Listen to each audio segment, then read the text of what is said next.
السلام علیکم. جیسا کہ آپ سب جانتے ہیں کہ مالی سال 2019-20 کا وفاقی بجٹ اعلان کر دیا جا چکا ہے اور موجودہ مالی سال میں حکومت کوئی بھی بڑا ہدف حاصل نہیں کر سکی، بلکہ معاشی ترقی کا جو ہدف تھا وہ بہت ہی آدھا رہا مقابلے میں پچھلے سال کے.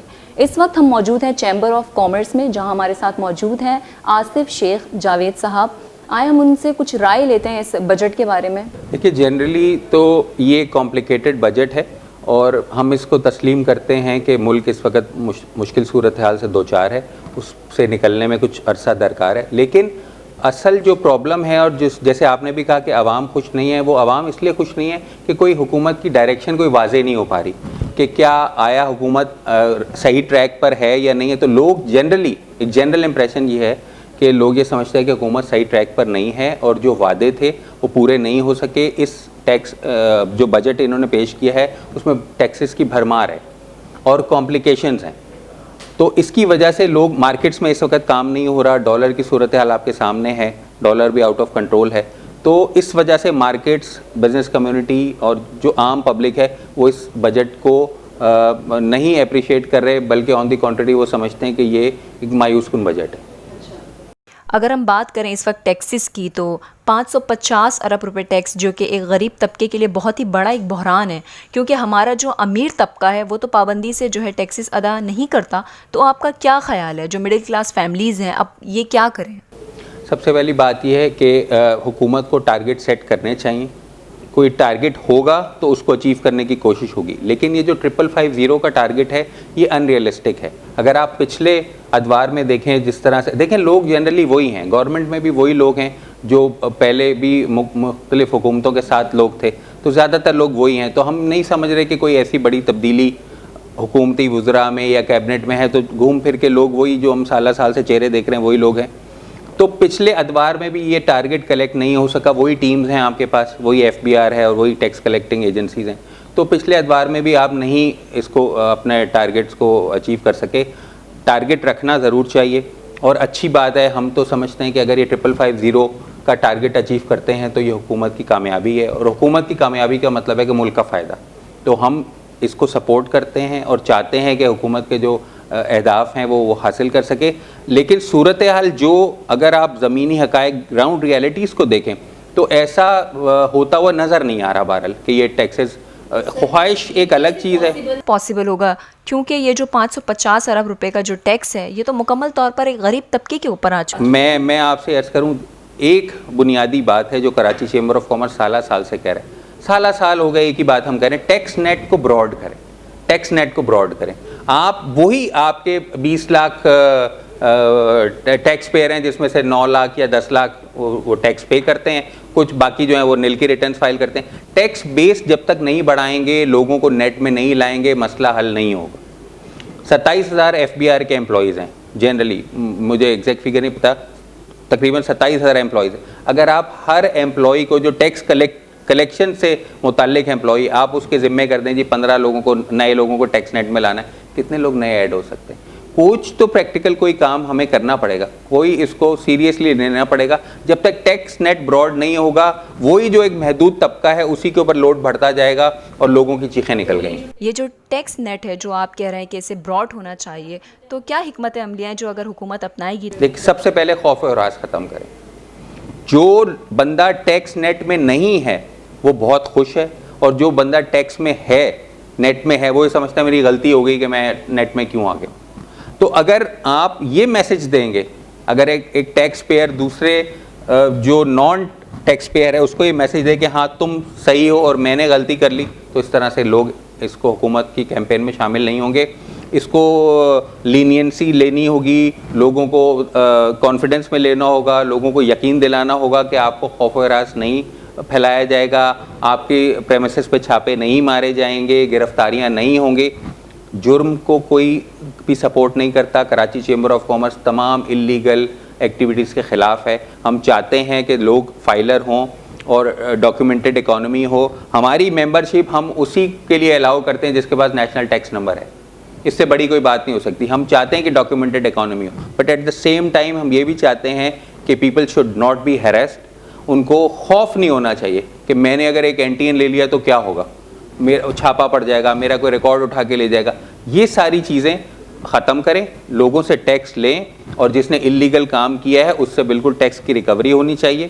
اور براڈ بیسڈ اگر آپ اس کو اکانومی کو کر لیں گے, ٹیکس نیٹ کو, تو یہ بہت جو ضروری اور پریورٹیز پہ کرنے والے کام ہیں اس میں سے ایک یہ ہے, اور یہ اکانومی کے لیے جو ہے بہت فائدہ مند ہوگا اگر ٹیکس نیٹ براڈ ہو گیا, جو کہ ہم سال سے کراچی چیمبر اس پہ اپنی آواز بلند کر رہا ہے, لیکن کوئی خاطر خواہ اس کا نتیجہ سامنے نہیں ہے. سر یہ جو آپ نے بات کی اللیگل ٹیکسز کی, تو اگر ہم بات کرتے ہیں اللیگل ٹیکسز کی, تو اس کے حوالے سے تو سب سے پہلے ہمیں اپنے جو اقتدار اعلیٰ میں بیٹھے ہوئے جو لوگ ہیں ان سے شروع کرنا پڑے گا, کیونکہ میں نے اللیگل ٹیکسز نہیں, میں نے اللیگل انکم اور پریکٹسز کہا ہے کہ جو ہم اس کے خلاف ہیں.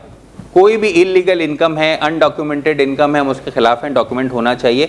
لیکن جو میں یہ کہہ رہا ہوں کہ جو ٹیکس دے رہا ہے اس کو بھی خوف و ہراس نہیں ہونا چاہیے. جو بھی ہے دیکھیں اکراس دی بورڈ آپ نیچے سے لے کے, مجھ سے لے کے اور پرائم منسٹر تک سب پاکستانی ہیں, سب پہ ایک ہی قانون لاگو. اور میں عمران خان صاحب کو اپریشیٹ کرتا ہوں کہ جو انہوں نے الیکشن میں باتیں کی اور جو وعدے کیے, ظاہر ہے وہ ان کا ذہن ہے اور ان کا خیال ہے, جو انہوں نے وہ تھاٹ لے کے چل رہے ہیں کہ ایسا ہونا چاہیے. اب یہ بدقسمتی ہے ہماری بھی سب کی کہ وہ ایسا نہیں کر پا رہے. وہ چاہ رہے ہیں اچھا کرنے کے لیے اور وہ چاہ رہے ہیں, لیکن کچھ ایسی مشکلیں ہیں ان کے سامنے کہ جو بھی انہوں نے وعدے کیے ابھی تک کوئی وعدہ وہ پورا نہیں کیا, اور عوام میں کوئی ایسا میسج نہیں گیا کہ عمران خان صاحب نے جو وعدے الیکشن میں کیے تھے وہ پورے ہوتے ہوئے نظر بھی نہیں آ رہے فوری طور پہ. ہم امید کرتے ہیں کہ انشاءاللہ آئندہ ہوں گے, لیکن فوری طور پہ نہیں. اسی وجہ سے لوگوں میں جو مایوسی بڑھ رہی ہے وہ یہ ہے کہ لوگ یہ سمجھتے ہیں کہ اگر خان صاحب نے ٹیم میں وہی لوگ دوبارہ لے لیے جو کہ مختلف حکومتوں میں پہلے بھی تھے, تو ان سے تو ہم کیا ایکسپیکٹ کریں گے, جن سے لوگ ناراض تھے یا عوام کو وہ کچھ ڈیلیور نہیں کر سکے, اگر وہی لوگ اس ٹیم میں بھی ہیں. تو اس وجہ سے لوگ سمجھتے ہیں کہ شاید عمران خان صاحب نہیں ڈیلیور کر پا رہے, حالانکہ ان کی نیت اچھی ہے اور وہ ملک کا فائدہ چاہتے ہیں. ہم یہ بھی تو کہہ سکتے ہیں کہ عمران خان جو ہے وہ ایک مشن لے کے چل رہے ہیں کہ اگر پچھلے کیبنٹ میں وہ جو لوگ تھے وہ اس سال انہوں نے پھر اس کیبنٹ میں رکھے, تو ان کا یہ تھاٹ ہوگا کہ جو باقی پارٹیز ہیں اور ان کے جو ممبرز ہیں وہ اس بات پہ آبجیکشن کریٹ نہ کریں کہ ہر جگہ انہوں نے اپنے پارٹی کے ممبرز رکھ دیے ہیں. نہیں, پارٹی کے ممبرز تو یہ اس طرح سے انہوں نے پارٹی سے نہیں لیے, وہ تو پارٹی کو چھوڑ کے مائیگریٹ کر کے آئے ہیں, انہوں نے پی ٹی آئی کو جوائن کر لیے. لوگ یہ کہتے ہیں کہ اگر یہی لوگ پرانی حکومتوں میں ڈیلیور نہیں کر سکے اور وہی پی ٹی آئی میں شامل ہو گئے تو وہ کیسے ڈیلیور کریں گے. بہرحال یہ ایک پولیٹیکل ڈبیٹ ہے.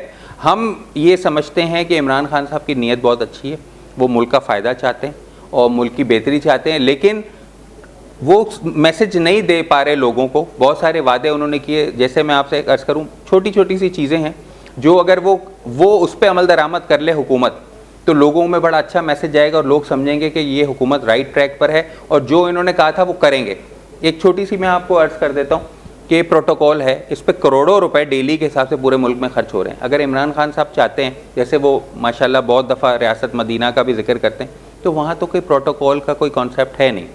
تو اگر ہم یہ بھی کر لیں اور ہمارے جو چیف منسٹر ہاؤسز جو ہمارے پی ٹی آئی کی حکومتیں جہاں پر ہیں وہ, اور پورے ملک میں جو گورنر ہاؤسز ہیں, جیسے عمران خان صاحب نے فرمایا بھی تھا کہ اس میں یونیورسٹیز کریں گے یا ہاسپٹل بنائیں گے, اسکول کھول دیں گے, تو اس سے اگر میں سمجھتا ہوں کہ ملک کی اکانومی پہ, ظاہر ہے کہ جو بھی پیسے بچیں گے وہ ملک کی اکانومی میں انجیکٹ ہوں گے. اگر بہت ویزیبل فائدہ نظر نہ بھی آئے تو ایٹ لیسٹ کروڑوں لوگوں کو یہ میسج جائے گا کہ ہمارے پرائم منسٹر نے جو الیکشن کے دوران ہم سے وعدے کیے تھے وہ اس پہ کام کر رہے ہیں, اور جہاں جہاں انہیں موقع مل رہا ہے, جو چیزیں ان کی دسترس میں ہے, یہ اس کو وہاں تک جانے کی کوشش کر رہے ہیں. تو میں سمجھتا ہوں کہ کم سے کم حکومت کو لوگوں کو اچھا میسج دینا چاہیے کہ ہم کر رہے ہیں. وہ نظر نہیں آ رہا جس کی وجہ سے پینک ہے اور لوگ جو پریشان ہیں اور لوگ بددل ہو رہے ہیں. حالانکہ اگر آپ دیکھیں 10 مہینے میں کوئی آپ نہیں سمجھ سکتے کہ وہ جو 5 سال کا کام ہے وہ 10 مہینے میں نہیں ہو سکتا, لیکن جو میں بار بار کہہ رہا ہوں وہ لوگوں نیچے عام آدمی تک, جہاں میں کھڑا ہوں وہاں تک یہ میسج نہیں آ رہا کہ حکومت جو ہے وہ کیا پلانز رکھتی ہے اور وہ عام آدمی کے فائدے کے لیے کیا کر رہی ہے. تو یہ جو ہے اس کی وجہ سے مشکل کا سامنا ہے. حفیظ شیخ صاحب نے جو ہے کوئی بیان دیا تھا کہ جب ان سے سوال کیا گیا کہ زرداری کی گرفتاری اور اس طریقے سے بجٹ آپ نے اسی وقت جو ہے پیش کر دیا, تو ان کا کہنا یہ تھا کہ عوام کو جو ہے وہ پورا حق ہے کہ وہ اپنی ذاتی رائے پیش کریں, مگر وہ جو مظاہرہ ہوگا یا جو احتجاج ہوگا وہ اپنے حدودوں میں رہتے ہوئے. تو کیا یہ ان کی بات ٹھیک ہے یار کہ آپ نے جو ہے عوام پر اتنا بڑا ایک پریشر لا کے رکھ دیا اور غریب طبقہ وہ چیخ رہا ہے, آپ وہ بات کر رہا ہے کہ آپ لوگوں نے اس قسم کا ایک مالی بجٹ پیش کر دیا, اس کے بعد آپ کا یہ آگے سے جو ہے پیغام آ رہا ہے کہ اپنے حدودوں میں رہ کر احتجاج کیا جائے, تو کیا یہ ان کی بات ٹھیک ہے؟ دیکھیں, حدود میں رہنا اور لیگل پروٹیسٹ کرنا اور حدود میں رہنا یہ ضروری بات ہے. ہم بھی نہیں چاہتے کہ کوئی ایسی چیز ہو جو حکومت کے خلاف جائے, لیکن احتجاج ہر پاکستانی کا بنیادی آئینی حق ہے, اور ہم احتجاج کر رہے ہیں اور سب لوگ کر رہے ہیں. اور دوسری بات, آپ نے جو یہ کی کہ جس دن آصف علی زرداری صاحب کو اریسٹ کیا, تو ظاہر ہے کہ اب یہ کورٹس اپنا کام کر رہے ہیں, گورنمنٹ کے ادارے اپنا کام کر رہے ہیں, تو یہ کو انسیڈنس تو ہو سکتا ہے. آبویسلی اس سے اٹینشن تو ڈائیورٹ ہوئی, لیکن میں سمجھتا ہوں کہ ہر ادارہ اپنی جگہ پہ کام کر رہا ہے, تو وہ یہ کو انسیڈنس تھا کہ جس کی وجہ سے آبویسلی توجہ ہٹی ہوگی. لیکن اگر آپ یہ بات کر رہے ہیں تو میں اس کو انڈورس کرتا ہوں کہ اگر احتجاج کرنا ہے تو وہ آئینی حدود میں رہ کے کرنا چاہیے, اور خاص طور پہ کوئی ایسی چیز نہ ہو جس سے ملک سے باہر ہمارا میسج خراب جائے. ہمارا پرسیپشن گزرے ہوئے سالوں میں پاکستان کا اچھا نہیں رہا, اب ہمیں اس پہ بھی غور کرنا ہوگا, اور ہم اپنی چیزوں کو نقصان پہنچا کے احتجاج, ہم اس کے بالکل خلاف ہیں. یہ کسی قسم کا کوئی احتجاج نہیں ہے کہ آپ اپنی ہی چیزوں کو, اپنی املاک کو نقصان پہنچائیں اور آپ کہیں کہ ہم احتجاج کر رہے ہیں. لیکن احتجاج ہم لوگ کر رہے ہیں اور وہ ود ان لیگل مینز ہونا چاہیے. جو 50 ریٹڈ سیکٹر سے سبسڈی واپس لے لی گئی ہے, تو اس بارے میں چیمبر آف کامرس کا کیا خیال ہے؟ یہ جو موجودہ بجٹ پیش کیا گیا ہے, اس میں جو سب سے جو بڑی انوملی ہے یا جو بڑی کمپلیکیشنز ہیں, ان میں سے ایک یہ ہے جو ہمارے 50 ریٹڈ سیکٹرز ہیں جو ایکسپورٹ اورینٹڈ ہیں, اور جو پروڈکٹس ہم ایکسپورٹ کیا کرتے ہیں مینلی, جس میں ہماری ایکسپرٹیز بھی ہیں اور ہم اچھی ایکسپورٹ کرتے ہیں, ایکسپورٹ ارننگ بھی ہماری ہوتی ہیں, ان سے انہوں نے جو ایک ان کو سہولت حاصل تھی نو پیمنٹ نو ریفنڈ کی, وہ واپس لے لی اور اس کو 17% سیلز ٹیکس اس پہ لاگو کرنے کی تجویز ہے. تو اس سے ایکسپورٹس کو مزید نقصان ہوگا. اور دیکھیے, بات یہ ہے کہ حکومت کے پاس ریونیو نہیں ہے, حکومت کے پاس فنڈز نہیں ہیں.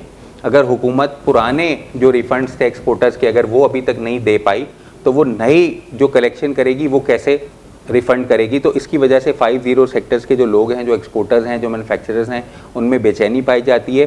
اور کراچی چیمبر آف کامرس یہ سمجھتا ہے کہ اس معاملے کو ابھی فی الحال نہیں چھیڑنا چاہیے, اور جیسے یہ ایکسپورٹ ہو رہی تھی ان سیکٹرز کے تحت, ان کو سپورٹ کرنا چاہیے تاکہ ہم کوشش کریں کہ ہم اپنی ایکسپورٹ بڑھا سکیں. یہ سبسڈی واپس لینے سے ایکسپورٹس کو نقصان پہنچنے کا بہت بڑا اندیشہ ہے. اس وقت ہمارے ساتھ موجود تھے چیمبر آف کامرس کے وائس پریزیڈنٹ آصف شیخ جاوید صاحب. بہت بہت شکریہ سر آپ کا کہ آپ نے ہمیں ٹائم دیا. حالیہ بجٹ, عوام پریشان اور ملک کی معاشی حالت خسارے میں, غریب طبقہ بے حال. اللہ تعالیٰ پاکستان کو اپنے حفظ و امان میں رکھیں, آمین. شکریہ.